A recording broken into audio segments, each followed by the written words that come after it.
मी तुमच्या एवढा होतो ना बापू. 3 मर्डर केस होते माझ्यावर. किती?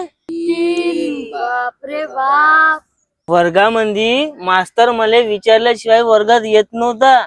मोरू भोसळे नावाची गाणफाड दहशत होती शाळेत. अरे प्रतीक भाऊ सांगत होता तुले मस्त शाळेमध्ये लेट पोहोच होते म्हणून. अरे मुतू नाही जात त्याच घरी. बे चोमनाय वा ते जर्दीत चालले माझ्यावर. हा, ज्या दिवशी माझी गँग तयार होईल ना बापू, ज्या दिवशी पहिला नंबर बारक्या प्रतीकचाच राहील. त्याला माहित नाही मोरू भोसळे किती भोसडीचा आहेत. त्याला असा मारीन का त्याचे 2 किलोचे फेंडा 10 किलो करून टाके. मोरू भोसले का डॉन बोलते. डॉन का म्हणते म्हणलास? हे डॉन म्हणते. अरे प्रतीक भाऊ, तुझीच तर तारीफ करत होतो ना मी. ते माझे फेंडा नाही का 2 किलोचे आहेत, तर 10 किलोचे करायचे होते तुझ्याकडून.